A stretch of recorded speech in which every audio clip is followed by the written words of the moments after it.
औज़ुबिल्लाहि मिनश्शैतानिर्रजीम बिस्मिल्लाहिर्रहमानिर्रहीम इय्याका नअबुदु व इय्याका नस्तईन। B3 लगाव के साथ मोहम्मद अहमद ख़ान आपका मेज़बान आपकी खिदमत में एक मरतबा फिर हाज़िर है। नाज़रीन कराम, अपनी वीडियो का आगाज़ करने से पहले सबसे पहले मैं आपसे ये कहना चाहूँगा, आपसे रिक्वेस्ट करूँगा कि अगर आपने हमारे चैनल को सब्सक्राइब नहीं किया तो हमारे चैनल को सब्सक्राइब कर लें, ताकि आने वाली इस तरह की मज़ीद वीडियोज़ जो कि इन्फॉर्मेटिव वीडियोज़ होती हैं वो आप तक पहुँच सकें।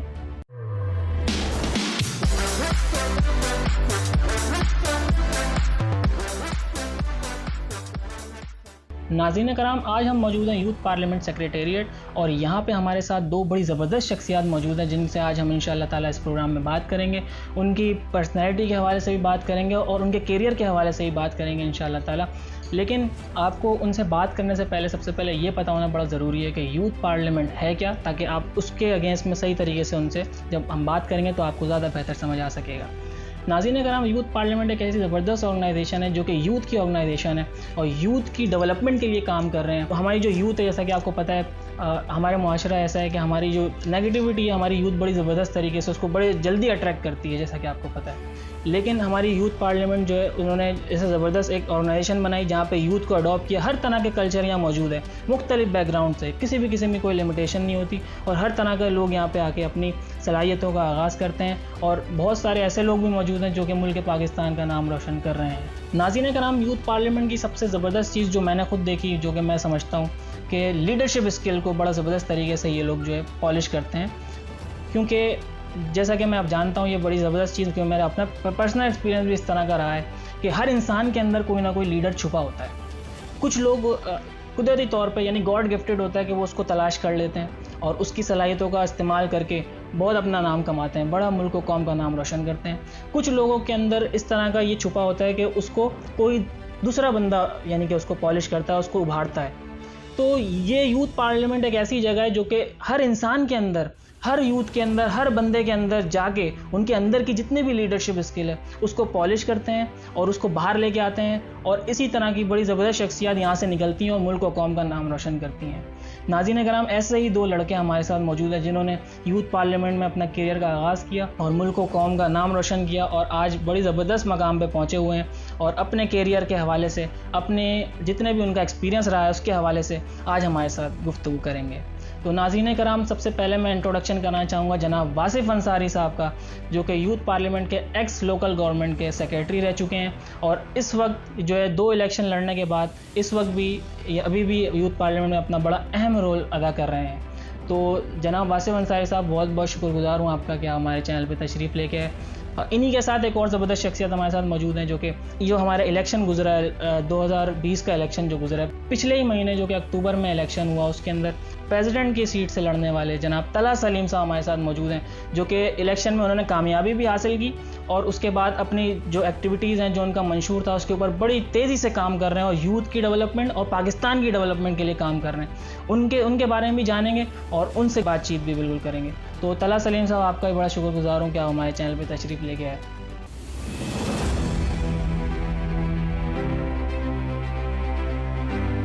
तो नाज़रीन अगर हम अपनी गुफ्तगू का आगाज़ करते हैं, जनाब वासिफ़ अंसारी साहब की तरफ मैं ये सवाल लेके जाना चाहूँगा। वासिफ़ अंसारी साहब, जैसा कि आपको पता है, आप जो है यूथ पार्लियामेंट के बड़े ज़बरदस्त किस्म के वर्कर हैं और हर तरह की सरगर्मी में आप हिस्सा लेते हैं।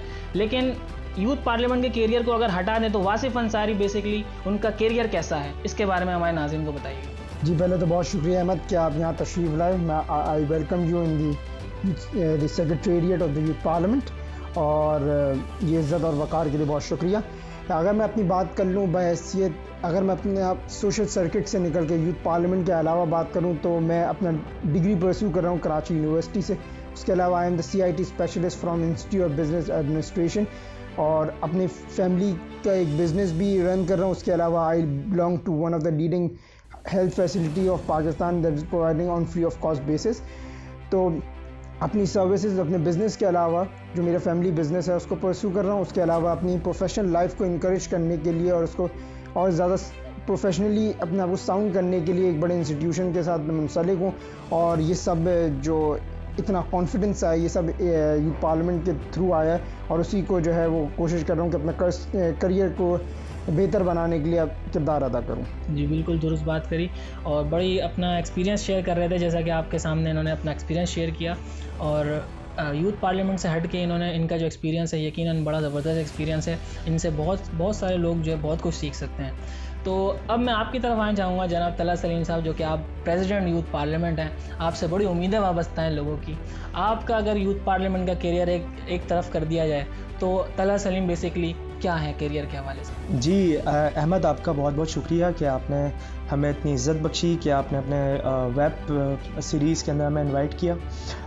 Apart from youth parliament I am a student of an ACCI and I'm also working as an audit trainee in a well-known firm।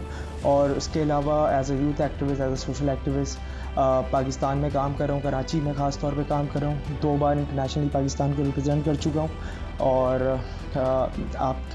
आपके साथ अपने एक्सपीरियंसेस भी शेयर किए जाएंगे जिस तरीके से हम इस सेशन को आगे लेके चलते हैं।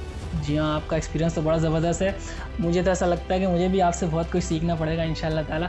तो इसी के साथ मैं अगला सवाल आपकी तरफ लेके आऊँगा जनाब तलहा सलीम साहब। मेरा अगला सवाल आपसे ये होगा कि आपका बड़ा ज़बरदस्त करियर आपने मुझे बताया यहाँ पे कि आप बड़ी ज़बरदस्त अपनी एक्टिविटीज़ करते रहे हैं और आपकी एजुकेशन भी बड़ी ज़बरदस्त है। यूथ पार्लियामेंट में आने की क्या वजह थी?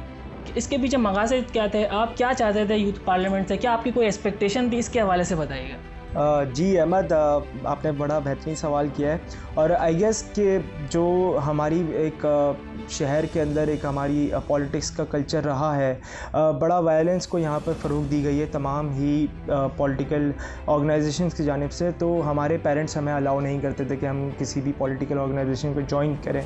तो यूथ पार्लियामेंट एक ऐसा वाहिद इदारा था जो नॉन पॉलिटिकल है और जिसने नौजवानों को, यंग जनरेशन को पॉलिटिकल एक्टिविटीज़, पॉलिटिकल अप्रोच और पॉलिटिकल सेंस डेवलप किया जवानों के अंदर। तो मेरा यहाँ आने का मकसद यही था कि अपनी लीडरशिप स्किल्स को एनहांस किया जाए और अपनी डिबेटिंग स्किल्स को एनहांस किया जाए और अपनी जो लोग हैं different culture, different linguistic background के साथ उनके साथ बैठ के एक नेशन बिल्डिंग में किरदार अदा किया जाए और पाकिस्तान की आने वाली नई नस्ल के लिए एक बेहतर और एक मौसर पॉलिसी बनाई जाए। जी हाँ तलहा साहब, बिल्कुल सही आपने बात करी, क्योंकि हमारे जो पॉलिटिकल लीडरशिप्स होती हैं उसमें ज़्यादातर जो हमारे पेरेंट्स हैं उसमें इजाज़त नहीं देते हैं, क्योंकि उनकी जो एक जहनीत बनी हुई है कि वहाँ पे गलत तरह का नेगेटिव इम्पैक्ट ज़्यादा होता है। तो आपने बिल्कुल दुरुस्त बात करी, यूथ पार्लियामेंट आपको बड़ा ज़बरदस्त एक प्लेटफॉर्म मिला।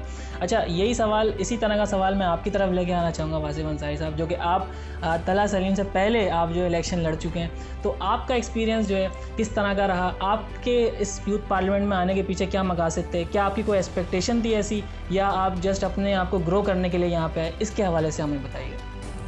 जी बिल्कुल अहमद, जैसे तलहा ने बताया यही वजह थी, क्योंकि जब मैंने अपना इंटरमीडिएट ख़त्म किया तो उस वक्त कराची के अंदर हालात भी कुछ सियासी तौर पे इतने अच्छे नहीं थे, लेकिन एक शौक़ था कि कराची वालों की खिदमत की जाए।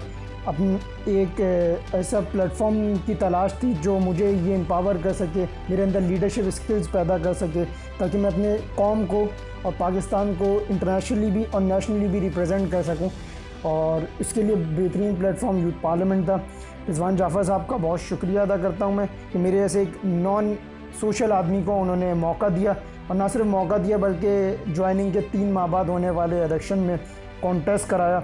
और इलेक्शन मेरे लिए बहुत एजाज़ की बात थी कि पाकिस्तान की सबसे बड़ी यूथ ऑर्गेनाइजेशन के अंदर मैंने 3 माह बाद ज्वाइनिंग के इलेक्शन कॉन्टेस्ट करा और एक बेहतरीन से सियासी माहौल के अंदर रहते हुए अपने आप को भी ग्रूम करा। और मैं समझता हूँ कि आज जो मेरे अंदर ये ठहराव पैदा हुआ है, या जो मैं कौम अपने लोगों को की बेहतरी के लिए काम कर रहा हूँ, या मेरे अंदर जो एक लीडरशिप स्किल्स थोड़ी बहुत पैदा हुई है, मैं अपना जो किरदार माशरे में माइनर किरदार अदा कर रहा हूँ, उसका सबसे बड़ा वजह मेरे कायद रिजवान जाफ़र साहब हैं। और इस ऑर्गेनाइजेशन की मुझ पर मेहरबानियाँ हैं कि उन्होंने हर जगह पर मुझे सपोर्ट करा और मुझे ये एम्पावर करा कि मैं लोगों की खिदमत कर सकूं, नौजवानों को जो है वो राह दिखा सकूं, ताकि हम मिलकर ऐसा मुल्क बना सकें क्या आने वाली नस्ल ये कह सके यह है इकबाल का ख्वाब, कायद की दानिशमंदी जिस मुल्क के लिए दी थी नवाब लियाकत अली ख़ान ने अपनी जान की कुर्बानी। जी बिल्कुल, आपने बड़ी ज़बरदस्त गुफ्तगू चल रही है नाज़रीन कराम। जैसा कि अभी इन दोनों ने आपसे अपने यूथ पार्लियामेंट के हवाले से, यूथ पार्लियामेंट की ऑर्गेनाइजेशन के हवाले से बातचीत की। इसके साथ मैं अगला सवाल आपसे करूंगा, जनाब तलहा सलीम साहब से सवाल करना चाहूँगा ये बताएगा। ये बात तो हो गई आपकी अभी हमने बात की जो यूथ पार्लियामेंट से हट के जो आपने कैरियर भी आपने बताया। अब मैं जानना चाहूँगा यूथ पार्लियामेंट आपने कब ज्वाइन की, इसके बारे में बताइएगा, और ज्वाइन करने के बाद आपकी क्या क्या एक्टिविटीज़ हुई और उसमें कितनी कामयाबियाँ आपने हासिल की, इसके बारे में बताइएगा। और अब आपके जो सबसे ज़्यादा जो अचीवमेंट है आपकी, जो आप समझते हैं कि वाकई में बहुत ज़बरदस्त अचीवमेंट है, उसके बारे में बताइए। जी अहमद, अगर बात की जाए यूथ पार्लियामेंट के ज्वाइन करने से लेकर अब तक की प्रेसिडेंशियल इलेक्शंस के कैंडिडेट बनने तक और प्रेसिडेंट बनने तक की, यूथ पार्लियामेंट मैंने 2017 नवंबर में ज्वाइन की। अनफॉर्चुनेटली 2018 के इलेक्शंस में कॉन्टेस्ट नहीं कर सका था क्योंकि I was out of the country. उसके बाद 2019 के अंदर इंटरनेशनल रिलेशंस की जो सीट के ऊपर कॉन्टेस्ट करने का मौका मिला, although I didn't want that seat और 2 वोट से मैं नाकाम हो गया था। लेकिन कंसिस्टेंट रहा, डेडिकेटेड रहा, और यूथ पार्लियामेंट ने जितनी अपॉर्चुनिटीज़ मुझे दी, जो एक बच्चा जिसने आज से पहले कभी गवर्नर हाउस नहीं देखा था, वो बच्चा जाके सिटिंग गवर्नर से ओथ लिया, और जिस बच्चे ने आज तक ज़िंदगी में कभी से असेंबली नहीं देखी थी, अंदर जाके सिटिंग MPs के साथ डायलॉग सेशन किया और वहाँ पर अपनी यूथ की मौसर पॉलिसी बनाने के लिए अपने पॉइंट्स नोट डाउन करवाए। जिस बच्चे ने पार्लियामेंट हाउस नहीं देखा था, पार्लियामेंट हाउस जाके बैठा और वहाँ के स्पीकर साहब से 1-on-1 मुलाकात करके और अपने मसाइल, कराची के मसाइल वहाँ पर पेश किए। जिस बच्चे ने सुप्रीम कोर्ट ऑफ पाकिस्तान नहीं देखा था, उस बच्चे ने सुप्रीम कोर्ट ऑफ पाकिस्तान देखा। जिस बच्चे ने प्रेसिडेंट हाउस नहीं देखा था, उस बच्चे ने प्रेसिडेंट हाउस जाके अंदर देखा। तो मेरा कहने का मकसद यही है कि it is just because of youth parliament ने ही हमें इतना जो है एम्पावर किया कि हम इतने बड़े बड़े ऐवानों में जाके अपने शहर, अपने डिस्ट्रिक्ट, अपने मुल्क के नौजवानों की आवाज़ बुलंद कर सकें। और यूथ पार्लियामेंट का जो 3 साल कैरियर है, इट हैज़ बीन अमेजिंग, और उसके अंदर हमने डिफरेंट एक्टिविटीज़ के अंदर कचरा उठाने से लेकर पैंडेमिक के अंदर खाना बांटने तक, राशन ड्राइव से लेकर जो है गरीबों को कपड़े बांटने तक, और जब सारे बच्चे लॉकडाउन के अंदर जो है लॉक्ड अप थे और किसी के पास कोई आइडियाज़ नहीं थे, तो हमने थ्रू आउट दिस पैंडेमिक हमने एक पाकिस्तान की तारीख की सबसे पहली रमज़ान ट्रांसमिशन का हमने इनेकाद किया यूथ पार्लियामेंट के प्लेटफॉर्म से, और हमने उसको अल्हम्दुलिल्लाह 27 दिन तक कैरी आउट किया, जिसके अंदर हमने डिफरेंट बैकग्राउंड से जो प्रोफेशनल्स हैं उनको हमने मदऊ किया और वहाँ पर बात की, और उनसे प्रॉब्लम्स तो देखें सबको पता है अहमद, लेकिन उनसे सोल्यूशंस लेने की हमने कोशिश की। और अल्हम्दुलिल्लाह शायद मैं ये समझता हूँ कि अल्लाह ताला की तरफ से हम पर जो है खास इनायत भी थी, और जिस तरीके से हमने वो काम जारी रखा, आज उसका जो है आउटकम ये है कि I am the president of film cabinet 2020 of the one of the biggest, मतलब only biggest youth organisation of Pakistan, youth parliament. बड़ी ज़बरदस्त आपने गुफ्तगू की, लेकिन अभी गुफ्तगू से एक सवाल मेरे जहन में आ रहा है, वो ये है कि आपको पता है जैसे कि स्टूडेंट यूनियंस के ऊपर कॉलेजेस के अंदर पाबंदी लग गई थी, और 2005 में यूथ पार्लियामेंट ने जो है यूथ पार्लियामेंट डेवलप हुई, रिजवान जाफ़र साहब ने डेवलप की। तो आप क्या समझते हैं, क्या वो स्टूडेंट यूनियन का मुकाबला कर सकी यूथ पार्लियामेंट? क्या यूथ पार्लियामेंट ने वो लीडरान दिए आपको जो स्टूडेंट यूनियन के अंदर मौजूद थे? ज़बरदस्त लीडरान थे, वहाँ से बहुत ज़्यादा पॉलिटिकल लीडर्स जो है बने वहाँ पे स्टूडेंट यूनियन से। बहुत अब हम देखते हैं पुराने पॉलिटिकल लीडर्स जो थे वो स्टूडेंट यूनियन से आते थे। तो क्या यूथ पार्लियामेंट का कोई ऐसा लीडर जो आप मुझे यहाँ पे गिनवा सकेंगे वो हमारा बड़ा ज़बरदस्त लीडर बन गया है, या उसने मुल्क और कौम का बड़ा ज़बरदस्त नाम रोशन कर दिया, या वो किसी ऐसे ऐवान में बैठा हुआ है जो यूथ की आवाज़ बुलंद कर रहा है, पाकिस्तान की आवाज़ बुलंद कर रहा है? इसके बारे में बताइए। जी अहमद, अगर बात की जाए कि यूथ पार्लियामेंट के कौन से ऐसे प्रोडक्ट्स प्रोड्यूस किए हैं जो आज जाके मुल्क के बड़े इदारों के अंदर काम कर रहे हैं, तो देखें किसी एक फ़र्द वाहिद का नाम लेना मुनासिब नहीं होगा, लेकिन मैं ये बात बड़े यकीन और बड़े जो है आवाज़ बुलंद ये कह सकता हूँ कि आप जितने भी किसी भी बड़े इदारे में अगर वहाँ जाएँ और अगर आपको वहाँ पर यूथ पार्लियामेंट का एक मेंबर ना मिले, तो आप भी यहाँ हैं, हम भी यहाँ हैं। तो यूथ पार्लियामेंट ने हमेशा दावा ये किया है कि हमने पॉलिटिकल सिस्टम को, कॉर्पोरेट सिस्टम को, मीडिया ग्रुप्स को, बड़े डिबेटर्स, बड़े पॉलिटिकल लीडर्स और बड़े कॉर्पोरेट लीडर्स फराम किए हैं, और उसका जो जीतता जागता जो सबूत है वो यूथ पार्लियामेंट का 15 साल से सस्टेन करना हमारी सबसे बड़ी कामयाबी है। जी बिल्कुल, आपने दुरुस्त बात करी। अच्छा, आपकी इस गुफ्तगू से एक चीज़ मेरे जहन में आई जो कि मैं ये सवाल बना के इंशाल्लाह वासिफ अंसारी साहब की तरफ लेके जाना चाहूँगा। वासिफ साहब ये बताइएगा, जो एक आम बच्चा जो कि घर बैठा है, बहुत नॉर्मल सी ज़िंदगी गुजार रहा है, सुबह उठ रहा है और अपनी नॉर्मल ज़िंदगी गुजार रहा है, उसका कोई गोल नहीं, कोई कुछ नहीं, एक स्टूडेंट लाइफ गुजार रहा है वो बच्चा, वो अगर यूथ पार्लियामेंट को जाने और उसके बाद वो यूथ, क्योंकि हर इंसान की ख्वाहिश होती है जैसा कि आप भी जानते हैं कि वो कहीं जा रहा है तो उसको वहाँ से कुछ हासिल वसूल होना चाहिए। तो वो जब ये चीज़ देखेगा उसको क्या पड़ी है किसी भी किस्म की सोशल वर्किंग करने की या किसी की मदद करने की जब उसका कोई फ़ायदा नहीं हो रहा, तो उन लोगों को आप कैसे अट्रैक्ट करेंगे, उनके बारे में क्या आप राय देना चाहेंगे, इसके बारे में बताइए। तो आपने बात की गई, उसके अंदर इस सवाल के दो पैराए हैं। एक वो जो अपने जिसके गोल सेट नहीं है लेकिन वो काविश कर रहा है, तो उसकी मिसाल ऐसी है कि वो एक फ़ुटबॉल मैच खेल रहा है जिसके गोल सेट नहीं है। अगर फुटबॉल मैच दो टीमें खेलती हैं तो उसके गोल सेट होते हैं जब भी वो एक दूसरे से बॉल छीन के स्कोर करती हैं।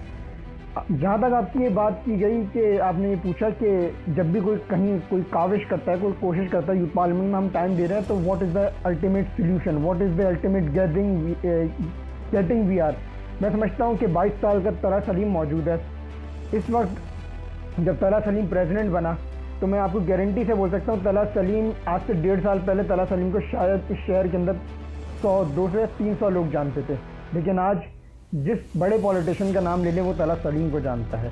इससे भी बढ़कर एक बात अगर मैं कर दूं, पिछले साल 24 जुलाई को हमारी वोट टेकिंग सेरेमनी हुई। 22 साल की उम्र, हिंदू कम्युनिटी से ताल्लुक़ रखने वाला, उमरकोट से जिसका नेटिव टाउन है, दीवान सनी जब वोट टेकिंग सेरेमनी में खड़ा होता है और उस वक्त इस सूबे का वज़ीर आला मुराद अली शाह साहब उसको नाम लेके बोलते हैं कि मैं मुबारकबाद पेश करता हूँ दीवान सनी को और उसकी पूरी काबीना को इस इलेक्शन की जीतने पर। मैं आपको एक गारंटी दे सकता हूँ कि अगर दीवान सनी उस वक्त यूथ पार्लियामेंट में ना होता तो शायद सीएम उसका नाम नहीं लेता। शायद सीएम को आज से 1-1.5 साल पहले उसका नाम भी नहीं पता था। सीएम ने उसको उस पैराए में देखा जब वो यूथ पार्लियामेंट में आया, जब इस सूबे का वज़ीर आला आपको इस ऑर्गेनाइजेशन की वजह से जानता है, जब आप इस शहर के अंदर किसी बड़े बिजनेस फ्रेटर्निटी से मिलते हैं, किसी कॉर्पोरेट लेवल पे किसी आदमी से मिलते हैं, पॉलिटिशियन से मिलते हैं और आप अपना तारुफ यूथ पार्लियामेंट से कराते हैं, तो वो आपको इज्जत देता है, वो आपकी बात को वैल्यू देता है। और यूथ पार्लियामेंट ने नौजवानों के लिए क्या किया, तो जहाँ तक जो सवाल आपने तला से किया कि जब स्टूडेंट यूनियंस पे पाबंदी लगी, तो स्टूडेंट यूनियन यूथ पार्लियामेंट का तख्लीक करने का मकसद भी जो है वो तलबा तंजीमों पाबंदी लगने के बाद नौजवानों को एम्पावर करना और लीडरशिप स्किल्स देना थी। और आज भी अगर तलबा तंजीमों पर से पाबंदी हटाने की बात की जा रही है प्रैक्टिकली, तो वो यूथ पार्लियामेंट है। और उसका जीता जागता सबूत 24 जुलाई की सीएम साहब की तकरीर ही है, जिसमें उन्होंने कहा कि हम यूथ पार्लियामेंट की जो आपने हमें पॉइंट्स दिए उसके बाद हम नज़रसानी कर रहे हैं और हम तलबा तंजीमों पर से पाबंदी हटाएंगे। इससे बढ़कर सिंध असेंबली के फ्लोर पर जनाब डॉक्टर इमरान अली शाह ने यूथ पार्लियामेंट की रिकग्नाइज़ कराया, हमारी सर्विसेज को अप्रिशिएट करा और तलबा तंजीमों से पाबंदी हटाने की जो हमारे पॉइंट्स थे उसको डिबेट हुई सिंध असेंबली में। तो मैं समझता हूँ कि अगर कोई नौजवान जो आपके इस सेशन के तवज्जुह से मेरी आवाज़ सुन रहा है, youth parliament is the best opportunity for you. आप चाहे बिजनेस फ्रेटर्निटी में ग्रो करना चाहते हैं, चाहे आप पॉलिटिकली ग्रो करना चाहते हैं या आप कॉर्पोरेट लेवल में ग्रो करना चाहते हैं, यूथ पार्लियामेंट आपको ऐसी अपॉर्चुनिटीज़ देगा जो शायद आपको किसी ऑर्गेनाइजेशन से ना मिल सके। बड़ी ज़बरदस्त गुफ्तगू करी आपने। अगला सवाल इसी से रिलेटेड आपसे करूँगा। आप मुझे ये बताइएगा, आपने 2 इलेक्शन लड़े हैं लोकल गवर्नमेंट से। एक इलेक्शन आप लड़े, उसमें आपको नाकामी का सामना करना पड़ा, लेकिन आप deputy secretary of local government रहे, उसमें भी आपका बड़ा अहम किरदार रहा होगा। उसके बाद दोबारा से 1 साल बाद आपने इलेक्शन लड़े, उसमें आपने कामयाबी हासिल की। तो ये 2 साल का जो टेन्योर था बहुत ज़्यादा होता है किसी भी अगर यूथ पार्लियामेंट के कैरियर के हवाले से बात की जाए। तो मैं आपसे ये जानना चाहूँगा कि इन 2 साल के अंदर आपने ऐसा क्या काम किया, आपसे क्या फ़ायदा हो सका यूथ को, यूथ पार्लियामेंट को आपसे क्या फ़ायदा हो सका, इसके बारे में बताइए। जैसा कि मैंने आपको बताया कि मेरा पहला इलेक्शन जो था वो मेरी ज्वाइनिंग के 3 माह बाद मैंने पाकिस्तान की सबसे बड़ी यूथ ऑर्गेनाइजेशन ने मुझे एजाज़ बख्शा कि मैं लोकल गवर्नमेंट की सीट पर कॉन्टेस्ट कर सकूं। और मेरे लिए थोड़ा सा नया एक्सपीरियंस था, क्योंकि सियासत इससे पहले हमने कभी अमली तौर पर नहीं देखी थी। टीवी पर जो आपको थोड़ी बहुत छोटी मोटी सियासत दिखती है वही देखी थी, और फिर आप एक ऐसे शख्स के सामने मुकाबला कर रहा हूँ जिसे मैं समझता हूँ कि आज भी लोग सोशल मॉन्स्टर कहते हैं, जिसका ताल्लुक़ पाकिस्तान की चौथी बड़ी जमात से था। जब आप एक ऐसे शख्स के सामने मुकाबला कर रहे हो जो सोशल मॉन्स्टर है, जिसका सोशल सर्किट में एक बड़ा नाम है, जो पाकिस्तान की चौथी बड़ी जमात के अंदर स्टूडेंट विंग के अंदर अपनी अहम किरदार अदा कर रहा है, अहम जिम्मेदारियों पर है, उसके मुकाबले में मेरे जैसा एक तालिब इल्म मेरे ऐसे नॉन सोशल आदमी ने मुकाबला करा, वो इलेक्शन में हारा। लेकिन उसके बाद मुझे अपॉर्चुनिटी ये मिली क्योंकि उनका ताल्लुक जो था वो मीरपुर ख़ास से था और यूथ पार्लियामेंट के अंदर हेड ऑफिस भी हमारा कराची में और मोस्टली इवेंट्स जो थे वो कराची में हुए। तो ये ज़िम्मेदारियाँ जो है वो मुझे शहर कराची में मुझे निभानी पड़ी। और फिर जब मैं दूसरी बार इलेक्ट हुआ और एक जो मैं बात आपको एक हमारे यहाँ फिनोमिना कह लें या एक हमारी एक मिसाल है कि जो यूथ पार्लियामेंट का पहला इलेक्शन हारता है वो दूसरे साल डबल की मार्जिन से जीता, और जिसकी ज़िंदा मिसाल मेरी अपनी मिसाल थी। मैं पिछले साल मेरे जो है वो 36 वोट थे और इस साल मेरे डबल की मार्जिन से मैं जीता। उसके बाद अगर मैं तला सलीम की बात कर लूँ तो पिछले साल वो कोई 32 वोट थे उसके और इस बार उसके तकरीबन कोई 100 से ऊपर वोट थे। इसी तरह जो पिछले साल के हमारे प्रेसिडेंट थे वो भी पहले हारे, दूसरे साल वो डबल की मार्जिन से जीते। तो आपके इस सेशन के तवज्जो से हमारे बहुत सारे लोग जो इस दफ़ा डिप्टीज़ पर आए हैं, मैं उनको इनकरेज भी करता हूँ कि वो काम करें और अगले साल फिर आपको मौका मिलेगा, बड़ी सीट पे मौका मिलेगा, बड़ी सीट पे बड़ी अपॉर्चुनिटी मिलेगी और आप जीतेंगे इंशाल्लाह। हमारी सपोर्ट भी आपके साथ मौजूद है।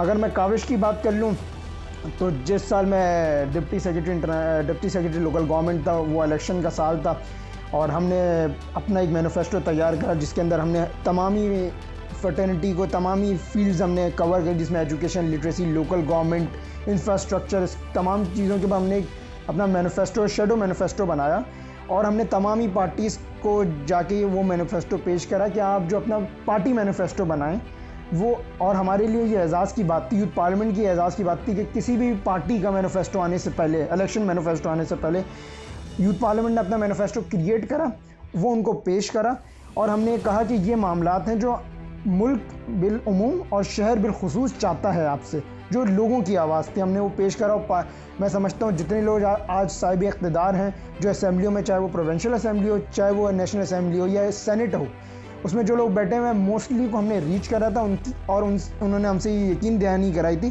कि वो हमारे मैनिफेस्टो पर जो है वो अमल करेंगे और नज़रसानी करेंगे। इसके साथ साथ फिर हमने तमामी बड़ी पार्टीज़ के हेडक्वार्टर्स में हमने विज़िट करा। हमने चाहा कि नौजवानों की आवाज़, जो शहर का एक पढ़ा लिखा तबका जो चाहता है अपने इक़्तिदार रखने वाले लोगों से, उनकी आवाज़ पहुंचाई। और मैं समझता हूं अगर मैं बिल्कुल रिसेंट की बात कर लूं तो JDC के साथ मैंने और तला सलीम ने मैंने और तला सलीम ने पाकिस्तान का 74वां यौम आज़ादी इतवार का दिन सुबह 9 बजे हमने जो है वो कराची की सड़कों पे मौजूद थे और वो जो 10 टन कचरा 2 इलाकों से हमने उठाया। मैं समझता हूँ वो जो एक रैपर फेंकने का जो इल्ज़ाम या मुझ पर जो मैंने जो एक रैपर फेंका था वो मुझे पता चला तो जब 10 टन बन गया तो उठाना कितना मुश्किल था। मेरा ऐसा शख्स जो शायद कचरा फेंकने में कोई आर महसूस नहीं करता था, उस दिन उठाने के बाद ये पता चला कि मेरे जैसे अगर हर आदमी ये सोच ले कि हम कचरा नहीं फेंकेंगे तो शायद वो 10 टन कचरा और वो बदबू और ताफ़ुन से हम अपने शहर को, बहुत छोटी सी मिसाल दे रहा हूँ, और बहुत 2 इलाकों से हमने कचरा उठाया, मैंने और तला सलीम ने। लेकिन अगर हम मेरे और तला सलीम की तरह आप भी आगे बढ़ें और इस शहर की बेहतरी के काम करें तो बहुत हम मिरेकल्स कर सकते हैं। और उससे बढ़ के जो मेरे लिए मैं समझता हूँ हम दोनों के लिए एजाज़ था कि पाकिस्तान की चौथी बड़ी जमात ने जब अपना यूथ पॉलिसी बनाई तो उसकी मुशावरती जो इजलास हुआ उसमें मैं, तला सलीम और उस वक्त के प्रेसिडेंट जनाब दीवान सनी मौजूद थे। मेरे लिए उससे बढ़कर एजाज़ कोई नहीं कि पाकिस्तान में पहली दफ़ा यूथ पॉलिसी बनाई गई, पाकिस्तान की चौथी बड़ी जमात वो पॉलिसी मेकिंग कर रही थी और उसमें हम जैसे तालिब इल्मों को बैठाया गया। इसका मकसद सिर्फ एक था और ये बताने का मकसद सिर्फ एक था कि क्योंकि हमारा ताल्लुक़ पाकिस्तान की सबसे बड़ी यूथ ऑर्गेनाइजेशन से था और अगर आप भी पाकिस्तान की सबसे बड़ी यूथ ऑर्गेनाइजेशन का हिस्सा बनेंगे तो ये अपॉर्चुनिटी आपके लिए भी वेट कर रही है। बड़ा अच्छा एक्सपीरियंस आपने शेयर किया। इनकी बात को थोड़ा सा मैं कंटिन्यू करना चाहूँगा। नाज़रीन कराम, जैसा कि इन्होंने भी आपको बताया, जब एक बंदा कोई एक रैपर फेंकता है, इसी तरह 10 लोग उस जगह से गुजरेंगे तो 10 रैपर फेंकेंगे। इसी तरह जितना भी जमघट्टा वहाँ से गुजरेगा, ये हमारा आपका एक आदत बन चुकी है कानून तोड़ने की। कभी हम जब रोड पे गाड़ी चला रहे होते हैं तो हम सिग्नल तोड़ते हैं। जब हम कोई यानी कि किसी भी जगह हम चले जाएं, हम कानून तोड़ने में इतने आगे हो चुके हैं और हम जो है अब किसी भी किस्म से अपने आप को कंट्रोल नहीं करते। इसके बरक्स अगर हमारी यूथ या हमारा पाकिस्तानी बाहर मुल्क चला जाता है तो उनसे बड़ा कोई नफीस नहीं होता, उनसे ज़्यादा कानून को फॉलो करने वाला कोई नहीं होता। तो ये अपने मुल्क में क्यों नहीं? सबसे बड़ा सवाल मैं आप लोगों की तरफ लेके आना चाहूँगा कि अगर यही काम अगर अपने मुल्क में कर लें तो शायद जो हम फ्रांस और इटली और इस तरह के बड़े बड़े ममालिक की मिसाल देते हैं, तो शायद पाकिस्तान और कराची उस तरह का एक मुल्क या उस तरह का एक शहर बन सके जिससे आप और मैं बिल्कुल यानी कि फ्री ऑफ स्पिरिट के साथ कह सकेंगे जी हम पाकिस्तानी हैं, जी हम कराची में रहने वाले हैं। तो अब मैं अगला सवाल आपसे करना चाहूँगा जनाब तलहा सलीम साहब से। मैं आपसे पूछना चाहूँगा कि आप जो कि इस वक्त प्रेसिडेंट यूथ पार्लियामेंट है, बड़ी ज़बरदस्त आपके कांधों तले जिम्मेदारी है। यूथ पार्लियामेंट की बेसिकली सिंध कैबिनेट की जिम्मेदारी आपके कांधों तले आ चुकी है। तो इस वक्त सबको आपसे बड़ी उम्मीदें वाबस्ता हैं, आपसे भी यूथ पार्लियामेंट के लोगों की भी उम्मीदें बड़ी वाबस्ता हैं और पाकिस्तान की यूथ जो कि आप लोग को जानती है या आपसे कोई उम्मीदें लगा रही है, उनकी भी आपसे बड़ी उम्मीदें वाबस्ता हैं। तो मैं आपसे पूछना चाहूँगा आपका मैनिफेस्टो क्या है, आप क्या करना चाहते हैं, आपने कहाँ तक वर्किंग स्टार्ट कर दी, क्या आपकी अचीवमेंट हो सकी या आप आने वाले वक्तों में किस तरह की वर्किंग करना चाहते हैं, इसके बारे में बताइएगा। जी बिल्कुल अहमद, आपका बड़ा बेहतरीन सवाल है और मुझे शायद ये लगता है कि इलेक्ट होने से पहले शायद मैं फ़र्द वाहिद अपने ख़ानदान की रिप्रेजेंटेशन करता था, अपने जहाँ मैं तालीम हासिल कर रहा हूँ वहाँ की रिप्रेजेंटेशन करता था। लेकिन अब मुझे महसूस होता है कि मैं इस कराची शहर की, अपने डिस्ट्रिक्ट की, सिंध के तमाम तर डिस्ट्रिक्ट की और यूथ पार्लियामेंट जैसे इदारे की अब जो है मैं रिप्रेजेंटेशन कर रहा हूँ। और मेरा मैनिफेस्टो अगर आप पूछे तो मैंने अपनी जो इलेक्शन कैंपेन के दौरान भी यही बात की थी कि जो लोग वायलेशंस की तरफ आ चुके हैं, हमारी यूथ को हमें वायलेशन से पाक करना है, हमें उनको पॉलिसी मेकिंग के अंदर इन्वॉल्व करना है। हमारे जो एक्स प्रेसिडेंट थे उन्होंने सिंध के तमाम ही डिस्ट्रिक्ट्स के अंदर यूथ पार्लियामेंट का पैगाम पहुँचाया और वहाँ से एक टीम तैयार करके दी। अब हमारा काम यह है कि जो यूथ हम अब तक मिस कर चुके हैं, जिस यूथ तक हमारी आवाज़ नहीं पहुंच सकी है, अब उस यूथ को इंशाल्लाह हम डिसीजन मेकिंग में इन्वॉल्व करेंगे थ्रू यूथ पार्लियामेंट। और इसी के अंदर हमारे जो अहम किरदार अदा करते हैं, जो हमारा एक नया सेटअप, नई बॉडी जो बनाई गई वो डिस्ट्रिक्ट कोऑर्डिनेटर्स की एक बॉडी बनाई गई जिसको हम यूथ पार्लियामेंट का पैगाम, हम अपना मैनिफेस्टो और जो डिस्ट्रिक्ट्स की यूथ हैं, डिफरेंट डिस्ट्रिक्ट्स की जो यूथ हैं उनको यूथ पार्लियामेंट के साथ इंगेज करना है। और दूसरी जो मैंने अपनी उस वक्त इलेक्शन मैनिफेस्टो में बात की थी कि हमने नेशनल रिप्रेजेंटेशन तो बहुत की है और हमारे माशाल्लाह से जो यूथ के अंदर जो जितना जज्बा और जुनून है उससे तो कोई शख्स इनकार नहीं कर सकता, लेकिन अब इसी यूथ को हमें इंटरनेशनली रिप्रेजेंट करना है। जो यूथ के पास मौके नहीं है, जो यूथ हमारी तरफ देख रही है कि उनकी आवाज़ इंटरनेशनल बड़े प्लेटफॉर्म्स पे, यूएन जैसे प्लेटफॉर्म से उनकी आवाज़, उनकी सुनवाई हो, कराची शहर की सुनवाई हो, उनके डिस्ट्रिक्ट, उनके मसाइल की सुनवाई हो, तो इंशाल्लाह मैं अपने as a president of youth parliament Sindh cabinet में अपने भरपूर कोशिश करूँगा कि उन तमाम लोगों की जो सुनवाई जो है इंटरनेशनल और बड़े ऐवानों तक पहुँचाई जाए। और अगर यकीन करें कि तमाम मसाइल, देखें मैं ये नहीं कहता कि मैं तमाम मसाइल हल कर सकता हूँ, लेकिन तमाम मसाइल में से अगर हमने एक मसला भी हल कर दिया तो शायद मेरे लिए बहुत बड़ी कामयाबी होगी, क्योंकि मसाइल बहुत हैं but we have to search for the solutions right now, we have a lot of problems. बस अब सॉल्यूशंस की तरफ लेकर आना आपके चैनल के तवज्जुह से भी, जो मुझे इस वक्त लोग सुन रहे हैं, देख रहे हैं और हमें बाद में भी देखेंगे, तो मैं उनसे यही गुजारिश करूंगा कि काइंडली अपने शहर को ओन करना सीखें, अपने डिस्ट्रिक्ट को ओन करना सीखें। आपको घर तक कोई आके हलवा नहीं देके जाएगा, आप you need to find that halwa जिससे आपके तमाम प्रॉब्लम सॉल्व होंगे। और वो जो हलवा फाइंड करने के लिए जो एक मैकेनिज़्म है दैट इज़ यूथ पार्लियामेंट। आप यूथ पार्लियामेंट में आएंगे, आपको एक प्लेटफॉर्म मुहैया किया जाएगा जहाँ से आप जाके अपने प्रॉब्लम्स भी वहाँ पर बयान कर सकते हैं। फिर वो प्रॉब्लम एक कंप्लीट डिप्लोमेसी और कंप्लीट जो है लोगों के साथ बैठ के, डिफरेंट प्रोफेशनल्स के साथ बैठ के उस प्रॉब्लम के सोल्यूशन भी इंशाल्लाह हासिल कर सकते हैं। बिल्कुल आपने सही बात कही तलहा साहब, लेकिन मैं आपसे एक सवाल करना चाहूँगा जो कि इस वक्त जो मैं और आप तो इस चीज़ को बड़े अच्छे तरीके समझ सकते हैं कि आप मेरे सामने बैठे हैं, मैं आपसे बातचीत कर रहा हूँ, लेकिन वो बच्चा जो इस वक्त हमें वीडियो पे सुन रहा है, जो हमसे जो किसी के थ्रू सुन रहा है, उसको कोई इस तरह का प्रोसीजर नहीं पता होगा कि किस तरह वो यहाँ पे आया जाए। और जिस तरह के डिस्ट्रिक्ट कोऑर्डिनेटर के हवाले से आपने बात की, ये किस तरह का मैकेनिज़्म है, क्या ये सिर्फ यूथ पार्लियामेंट के मेंबर कर सकते हैं या कोई नॉन मेंबर भी ये काम कर सकता है? इसके बारे में थोड़ा सा ब्रीफली गाइड कीजिएगा। जी अहमद, डिस्ट्रिक्ट कोऑर्डिनेटर्स की आपने जो ये पूरी एक मैकेनिज़्म, स्ट्रेटजी मैकेनिज़्म जो यूथ पार्लियामेंट की जानिब से पिछले साल इंट्रोड्यूस करवाया गया है विद इन दिस सिस्टम।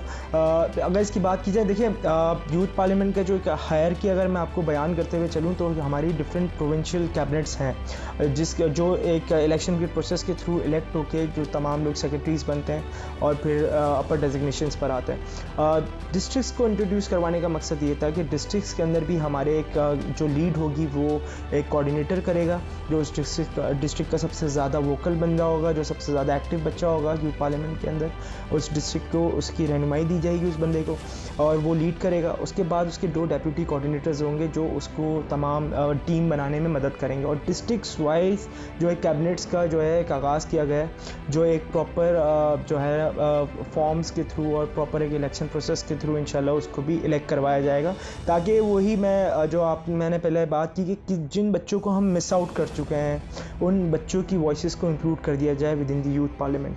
अच्छा, इसका एक तरीक़ेकार ये भी है कि जिस तरीके से हमारे जो लास्ट कोऑर्डिनेटर्स जो अपॉइंट किए गए वो those were the most active persons, active boys in the youth parliament, तो उनको हमारे सीनियर्स को इन अहम जिम्मेदारियों पे जो है लेकर आया गया। और डिस्ट्रिक्ट कोऑर्डिनेटर्स, डिस्ट्रिक्ट कैबिनेट्स बनाने का मकसद ये है कि इंशाल्लाह यूथ पार्लियामेंट एक ऐसी एक स्टेप लेने जा रही है जो आज से पहले पाकिस्तान में कभी नहीं देखा गया है, वो है मॉडल यूसीज़ का कॉन्सेप्ट। एक लाख आबादी के ऊपर एक यूसी डिपेंड होती है और उस यूसी को अगर हमने पूरी तरीके से फैसिलिटेट कर दिया कि with in the health sector, with in the education sector, अगर हमने उस एक यूसी के तमाम लोगों को उनकी तमाम फैसिलिटीज़ को पूरा कर दिया, उनकी तमाम बेसिक नीड्स को पूरा कर दिया, वहाँ पर बेहतरीन तरीके से प्लांटेशन कर दी, वहाँ की स्ट्रीट लाइट्स बेहतर कर दी, वहाँ के तमाम घरों के अंदर अगर पानी भी साफ़ सुथरे तरीके से हम पहुँचा सके, तो आई थिंक कि पाकिस्तान के लिए एक रोल मॉडल के तौर के ऊपर एक यूथ पार्लियामेंट का एक जो है ना ये सिलसिला जारी हो जाएगा। और आप लोगों से, तमाम देखने और सुनने वालों से यही दुआ चाहिए कि आप लोग हमारे लिए दुआ भी करें कि अल्लाह ताला हमें हमारे इस नेक मकसद में हमारे लिए कामयाबी अता फरमाए और अपना जो है ना एक अहम किरदार भी अदा करें यूथ पार्लियामेंट के साथ आके, ताकि हम अपने शहर, अपने मुल्क की बेहतरी के लिए एक अहम किरदार अदा करें। और जिन लोगों को हम जो देखते हैं कि हम ऐसा बन सकते हैं और हमें इस ममालिक की तरह होना चाहिए, तो गवर्नमेंट से शिकवा करने से बेहतर है कि अपने मुल्क के लिए खुद ही कदम बढ़ाएं, अपने हाथ उठाएं। और इंशाल्लाह हमारे यूथ के अंदर मुझे इतना यकीन है कि इतना पोटेंशियल है कि हमें भी कोई भी ताकत, कोई भी बैरियर हमें एक्सेल करने से नहीं रोक सकता।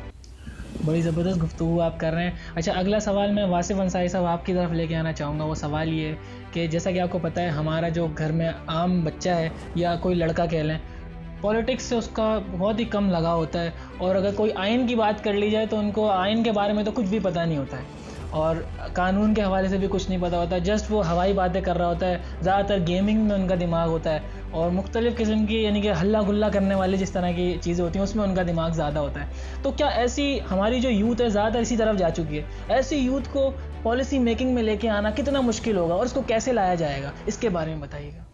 देखिए अहमद, सबसे बड़ा लम्हा फ़िक्रिया ये है कि हमारा नौजवान, हमारा पढ़ा लिखा तबका सियासत से दूर हो गया है।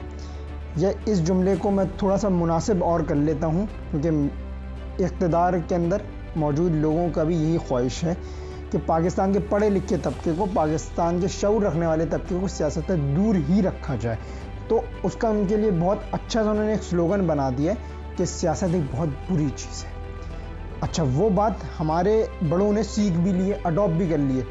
जब एक बच्चा, एक पढ़ा लिखा बच्चा, एक MBA करने के बाद या एक बैचलर्स करने के बाद एक लड़का अपनी किसी तंजीम का हिस्सा बनने की कोशिश करता है ना, तो उसके बड़े उसको ये कहते हैं कि तुम क्या कर रहे हो, सियासत तो एक बहुत बुरी चीज़ है। हम सियासत तुम कैसे करोगे, तुमने एक मिडिल क्लास आदमी फैमिली से ताल्लुक़ रखो, सियासत तो अमीरों की मीरास है, सियासत बहुत गलत चीज़ है, सियासत बहुत गंदी चीज़ है। अगर एक वक्त को मैं मान लूँ कि सियासत गंदी चीज़ है तो उसको साफ़ कौन करेगा? हाथ में शम्मा यकीन ले आएंगे, पैगंबर नहीं आएंगे, हम ही आएंगे। हमें इस आगे बढ़ना होगा और इस सियासत को इबादत के तौर पे करना होगा। और इसीलिए, और यही मामले को हल करने के लिए और इसी डिलेमा को ख़त्म, एलिमिनेट करने के लिए यूथ पार्लियामेंट ने अपना किरदार अदा कर रही है। हमने 1000 पॉलिटिकल लीडर्स के नाम से एक कोर्स लॉन्च करा है, जिसके अंदर हम नौजवान को ये बताएंगे, जो आपकी बात थी कि वो हवाई बातें तो कर रहा है, वो उसका जो किसी पार्टी की तरफ एफिलिएशन है वो सिर्फ एक जो है ना, वो ये तो लसानी बुनियाद पर है या ज़ुबान की बुनियाद पर है। ज़रूरी नहीं है जिससे आपकी लिसानी वाबस्तगी हो या ज़बान की बुनियाद पर जो जमात चल रही हो वो आपकी फ़िक़े के लिए और आपकी ज़बान बोलने वालों के लिए बेहतर हो, ये कतन दुरुस्त नहीं है, ये कतन ज़रूरी नहीं है। ज़रूरी है आइडियोलॉजी, और आइडियोलॉजिकली मैं समझता हूँ बहुत ही कम लोग जो है वो किसी भी पार्टी के साथ एफिलिएटेड है। अगर आप किसी पार्टी से आइडियोलॉजिकली एफिलिएटेड हैं तो आप एक सच्चे वर्कर हैं, और आइडियोलॉजिकली आप उसको एफिलिएट जब होंगे या उससे हिमायत जब करेंगे जब आपको आइडियोलॉजी पता होगी, जब उसकी आइडियोलॉजी को आप एनालिसिस कर सकेंगे।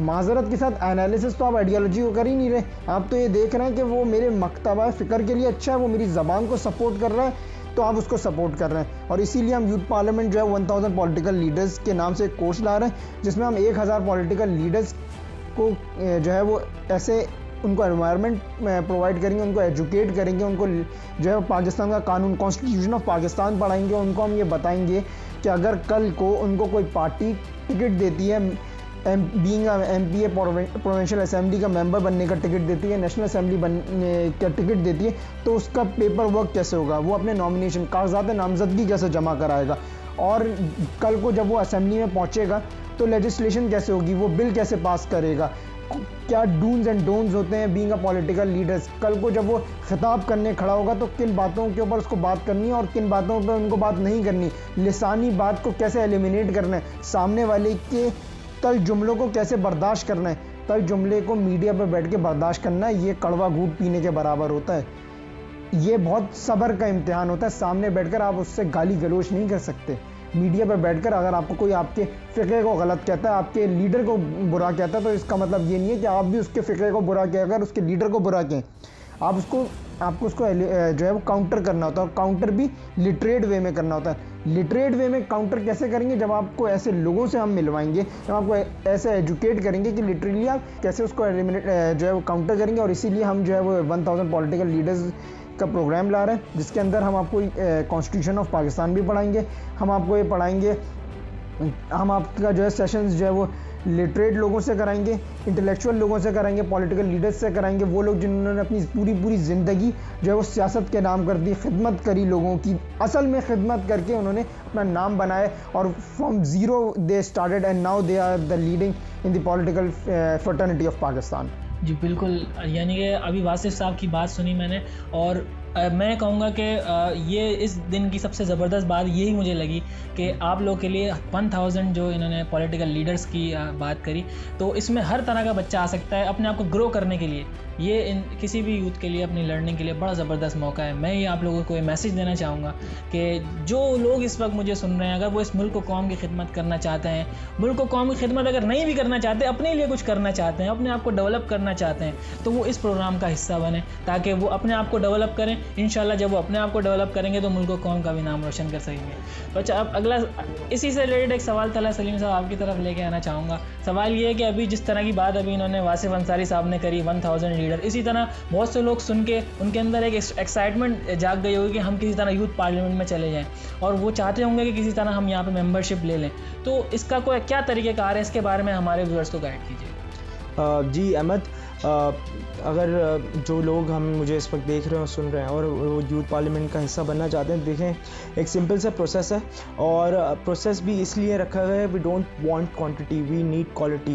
तो उसका एक प्रोसेस ये है कि आप आते हैं, आप मेंबरशिप फॉर्म फिल करते हैं, उसके बाद एक आपका इंटरव्यू का प्रोसेस होता है, और उसके अंदर हमारे जो सीनियर मेंबर्स होते हैं including the chairman youth parliament, वो आपका इंटरव्यू कंडक्ट करते हैं, और अगर वो समझते हैं कि आप एलिजिबल हैं यूथ पार्लियामेंट जैसे इदारे में काम करने के, तो आपको मेंबरशिप मिल जाती है। उसके बाद 1000 रुपीज़ रजिस्ट्रेशन फ़ीस है, जिसके अंदर 500 रुपीज़ का आपका कार्ड बनता है और 500 रुपीज़ आपकी रजिस्ट्रेशन होती है। तो ये कि छोटा सा प्रोसेस है, लेकिन अगर आप एलिजिबल हुए तो आप यूथ पार्लियामेंट का हिस्सा बन सकते हैं, otherwise we are sorry for that. बिल्कुल। तो नाज़रीन कराम, जैसा कि आपने देखा, वो यूथ जो इस वक्त मुझे सुन रही है, देख रही है, वो ये इन्होंने जो तला सलीम साहब ने तरीका बताया, जो हमारे यूथ पार्लियामेंट में आना चाहते हैं वो इस पूरे प्रोसीजर को फॉलो करें और यकीनन आपको आना चाहिए, क्योंकि इस मुल्क को आपकी ज़रूरत है। जैसा कि अभी वासिफ़ अंसारी साहब भी कह रहे थे कि इस मुल्क का पढ़ा लिखा तबका जिसको इस मुल्क के लिए अपना किरदार अदा करना चाहिए, वो ये सोचते हैं कि जो है पॉलिटिक्स जो है वो कोई गंदी चीज़ है, कोई चीप चीज़ है। हमारे घर वाले और हमारे जितने भी आबा व अजदाद हैं उसको इससे रोकते हैं कि किसी तरह इससे आप दूर रहें, आप अपनी ज़िंदगी गुजारें, सुबह उठें, जॉब करें, शाम में आए, सो जाएं। इसी तरह की ज़िंदगी हमारे आम आदमी की यही ज़िंदगी होती है जिसको हम शरीफ आदमी कहते हैं। तो अगर हम लोग इस तरह घरों में बैठ जाएंगे और उन लोगों जो आप कहते हैं कि पॉलिटिकल लीडर्स जो आपकी सुनवाई नहीं कर रहे, आपके मसाइल हल नहीं कर रहे, तो आप जो पढ़े लिखे लोग हैं, आप लोग तो यहाँ बैठ गए, वो लोग वहाँ पे आपने उनके हाथों में उनका कोई पुरसाने हाल ही नहीं, आपने उनके हाथों में सारी इख्तियारात दे दिए। तो इसमें बहुत ज़्यादा गलती तो आपकी भी है, आपने अपना कोई किरदार अदा नहीं किया। तो जब आप लोग यहाँ बैठ गए तो उन लोगों के हाथ में सारी इख्तियारात हैं, तो वो अब जिस तरह भी करेंगे वो आप लोगों के साथ आपको भुगतना पड़ेगा। तो इस वक्त आपको ये सोचना होगा कि अपना किरदार इस मुल्क के लिए लेके आएँ। और यूथ पार्लियामेंट ने जो आप लोगों के लिए 1000 पॉलिटिकल लीडर्स का जो एक प्रोग्राम अभी करा है, इंशाल्लाह ताला इसके अंदर आप लोग आएँ और अपने आप को रजिस्टर करें और बहुत कुछ इंशाल्लाह ताला आपको यहाँ सीखने को मिलेगा। इसी के साथ मेरा प्रोग्राम यहाँ पे इख्तिताम को पहुँचता है।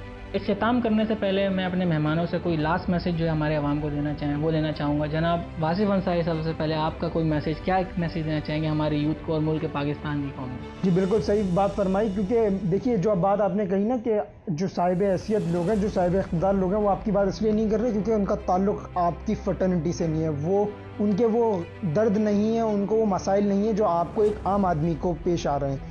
तो मैं यही कहना चाहूँगा पाकिस्तान के पढ़े लिखे तबके को, नौजवान तबके को, कि पाकिस्तान के सिस्टम का हिस्सा बनिए, और पाकिस्तान के सिस्टम का हिस्सा बन के पाकिस्तान में बेहतरी लाएँ, क्योंकि तब्दीली आपसे आएगी। क्योंकि जब अपना काफ़िला अज़्म यकीन से निकलेगा, फिर जहाँ से तुम चाहोगे रास्ता वहीं से निकलेगा। और ए मेरे वतन की मिट्टी, मुझे एड़ियाँ रगड़ने दे, मुझे यकीन है कि चश्मा यहीं से निकलेगा। और बड़ा ज़बरदस्त शेर के साथ आपने अपनी गुफ्तगू का इख्तिताम किया। अच्छा, अब तला सलीम साहब, आपसे भी मैं यही सवाल आपकी तरफ लेके आना चाहूँगा कि आप इस मुल्क पाकिस्तान की यूथ को और उन पेरेंट्स को क्या मैसेज देना चाहेंगे जो हमारे यूथ को पाकिस्तान के सिस्टम के साथ काम करने से रोकते हैं? जी Ahmad, thank you so much कि आपने हमें जो है अपने शो में इनवाइट किया। और बस जाते जाते यही यूथ के लिए, नौजवानों के लिए पैगाम है कि काइंडली अपने इर्द गिर्द लोगों को पहचानें जो आपको लीड कर रहे हैं, वो आपसे मुखलिस हैं या नहीं हैं। या तो अपना लीडर अच्छा चुनें या तो खुद लीडर बन जाएं। और बस आखिरी में यही शेर पढ़ना चाहूँगा कि जब असूलों पर आँच आए तो टकराना ज़रूरी है, जब ज़िंदा हो तो फिर ज़िंदा नज़र आना ज़रूरी है। आपकी समातों का बहुत बहुत शुक्रिया। बिल्कुल सही बात आपने करी और बड़ा यानी कि हमारी शेर के साथ इन्होंने भी अपना गुफ्तगू का इख्तिताम किया। नाज़रीन कराम, हमारी वीडियो का इख्तिताम होता है। आज हमारे साथ दो बड़ी ज़बरदस्त शख्सियत मौजूद थे, जनाब तला सलीम साहब जो कि यूथ पार्लियामेंट के प्रेसिडेंट हैं, और हमारे साथ मौजूद थे जनाब वासिफ़ अंसारी साहब जो कि फॉर्मर सेक्रेटरी लोकल गवर्नमेंट थे। और इनके भी बड़ी ज़बरदस्त इनकी भी यानी कि बड़ी शराकत थी यूथ पार्लियामेंट में, और अभी भी ये जो है यूथ पार्लियामेंट के साथ काम कर रहे हैं। आप दोनों का बहुत ज़्यादा शुक्रगुज़ार हूँ कि आप लोग जो है हमारे इस प्लेटफॉर्म पर, जो कि हमारे चैनल के प्लेटफॉर्म पर आए और आपने गुफ्तगू की। तो नाज़रीन कराम, अगर हमारी वीडियो आपको पसंद आई है तो लाइक करें इस वीडियो को और सब्सक्राइब करें हमारे चैनल को, ताकि इस तरह की मज़ीद वीडियोज़ आप तक पहुँच सकें। और बेल आइकन ज़रूर दबा दिएगा ताकि आने वाली वीडियो सबसे पहले आप तक पहुंच सके। अगर आपकी कोई राय है इस वीडियो से रिलेटेड तो हमें कमेंट कीजिएगा, कमेंट से अपनी राय से हमें ज़रूर आगाह कीजिएगा। इंशाल्लाह हम उसको आपको फीडबैक ज़रूर देंगे। इसी के साथ अपने मेज़बान मोहम्मद अहमद खान को दीजिए इजाज़त। अल्लाह हाफ़िज़।